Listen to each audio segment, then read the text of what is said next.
welcome to my channel, that is Let's Study. Continue with along my whole video. Guys, welcome here. I welcome you all on my channel, that is Let's Study. Today we are going to talk about a chapter that is print culture and the modern world.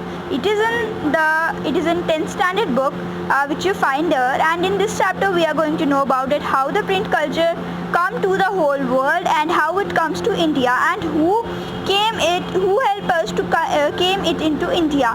So without wasting the time, let's start. Guys, print culture. Print क्या होता है? किसी चीज़ को print करना, किसी चीज़ को छापना, हम उसको प्रिंट कहते हैं.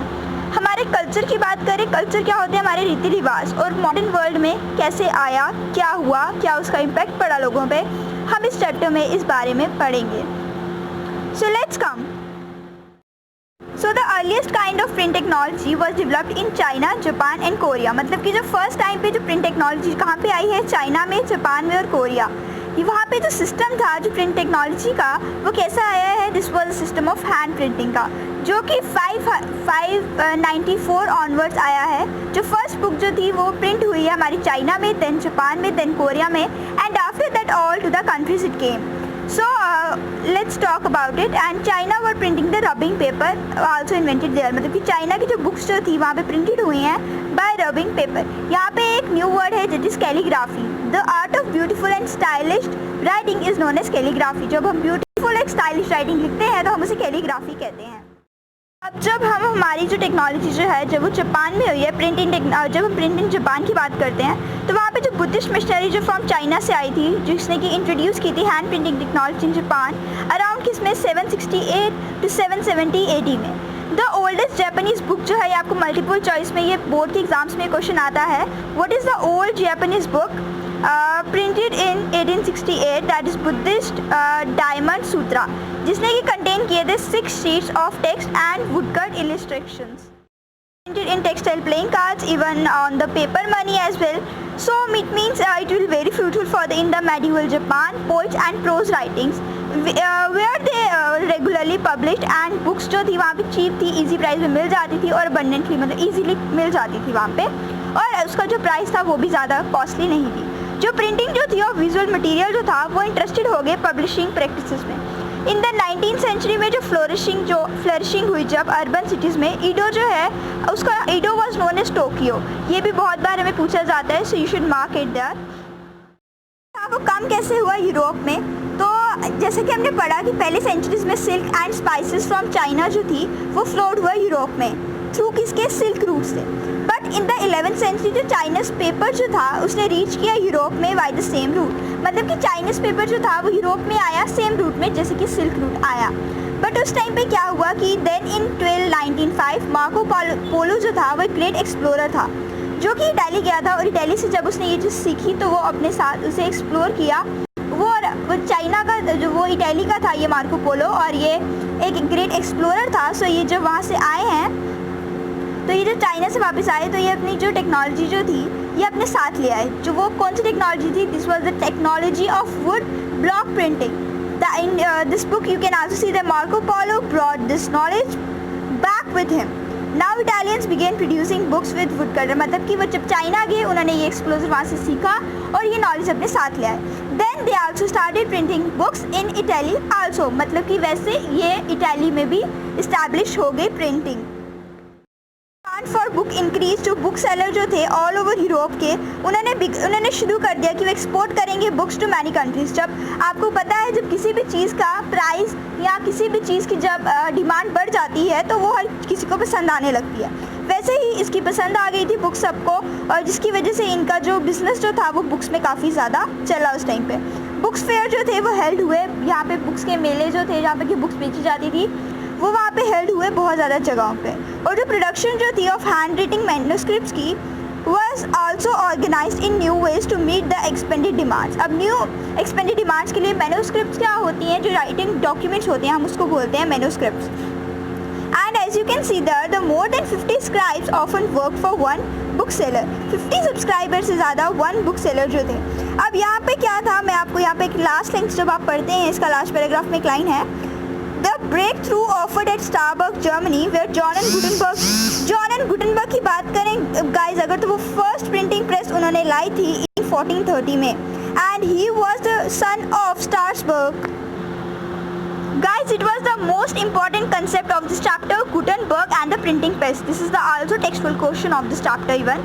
गुटेनबर्ग कौन थे? गुटेनबर्ग जो एक थे वो सन थे. किसके बेटे थे? वो स्ट्रासबर्ग के बेटे थे.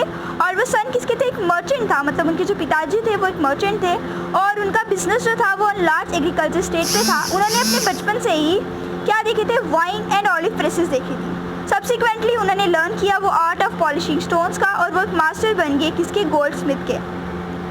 देन द ऑलिव प्रेसेस जो थे उन्होंने प्रोवाइड किया एक model for the printing press और मोल्ड्स जो थे उन्होंने यूज़ किया उसको कास्टिंग करे एक metal type for the letters of the alphabet.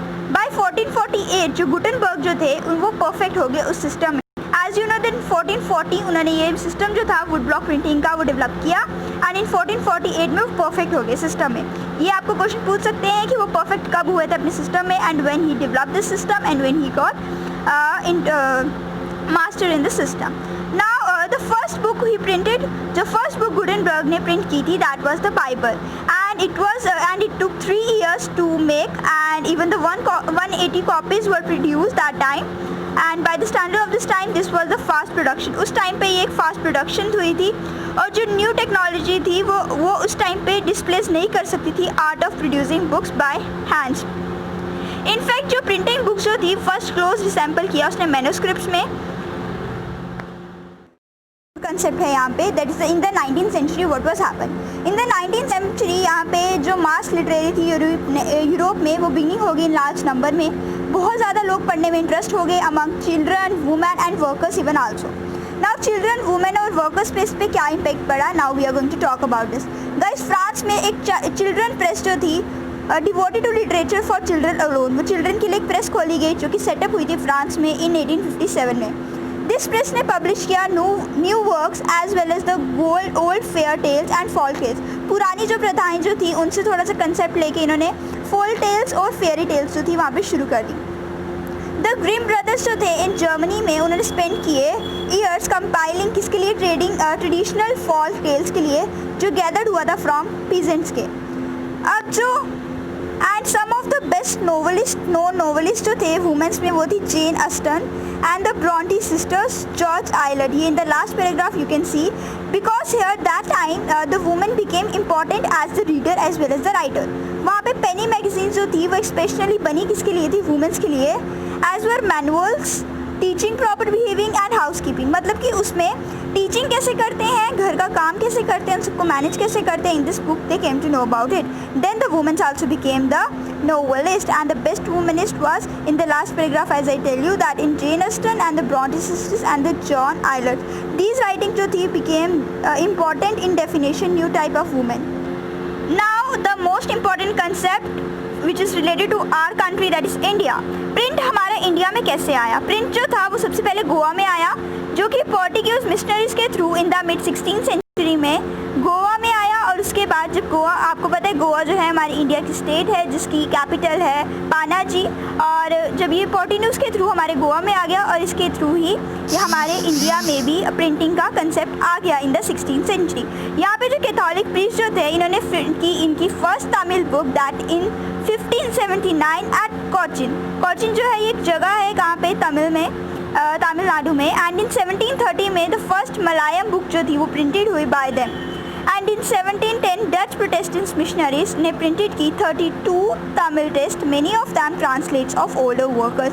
It mean a lot of things were developed in India also by getting the Britisher concept. We can't say the Western concept didn't give us anything. It gave a lot of experience as well and the new thing which came to us and which will be very fruitful for you.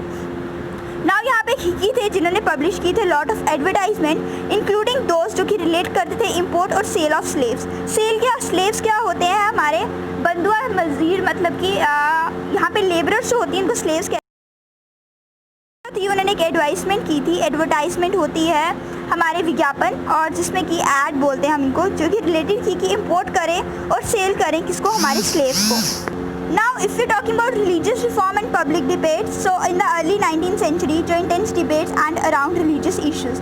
अब हमारे यहाँ पे Hindu Orthodox बहुत ज़्यादा थे, जिनमें बहुत ज़्यादा थी यहाँ पे ब्राह्मणिकल प्राइज्ड एंड आइडियोलेटरी लोग भी थे, जहाँ पे उस टाइम पे राम मोहन रॉय ने पब्लिश की थी the Sambad Kaumudi from 1821 and the Hindu orthodoxy commissioned the Samachar Chandrika to oppose his opinion.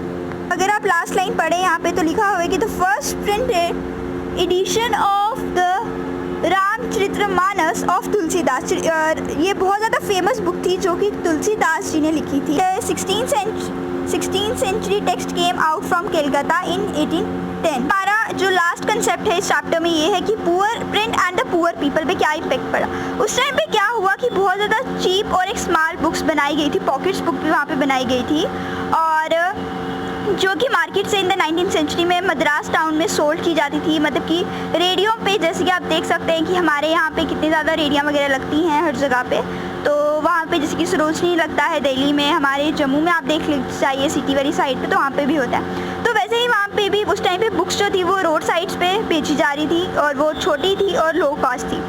Then वहाँ पे ज्योतिबा फुले जो थे, द मराठा पॉइनर जो थे ऑफ लो कास्ट के, उन्होंने प्रोटेस्ट किया मूवमेंट, जिसमें कि उन्हें guys, the last concept of this chapter, it is the last paragraph of this chapter, that is despite representative measures, तो nationalist newspapers जो थे वो इंडिया में हर पार्ट में आ गए थे। उस टाइम पे व्हेन पंजाब रिवोल्यूशनरीज ने रिपोर्ट किया था, उन्होंने 1907 में जो कि प्रोटेस्ट किया था उन्होंने, दिस इज़ अ टर्न, जिसने कि लेड किया था एक unit cycle of persecution and protest में। यहाँ पे एक बाल गंगाधर तिलक जो थे, उन्होंने रोट की थी एक बुक जो कि थी केसरी, और जिसने कि उसको ग्रेट सिंपैथी की वजह से उन्हें लिखनी पड़ी थी, जिसमें कि पूरे पंजाब रिवोल्यूशनरीज के बारे में लिखा गया है। That book was publish in 1907, that is Kesari, and this led to the imprisonment in 1908, जिसने कि एक टर्न लिया wide spread protest all over the India. So through this our chapter is going to be complete, and about the more important tips of this chapter you can go through my next video, and for this you have to switch on the bell icon. So thank you guys. Don't work until you do. Guys, अगर आप ये सोचेंगे कि आपका ये काम हो जाएगा without study, so it's not possible. अगर मेरे एफर्ट्स हैं तो यहाँ पे आपके एफर्ट्स भी लगेंगे। I hope it will be fruitful for you. So share it as you can. Thank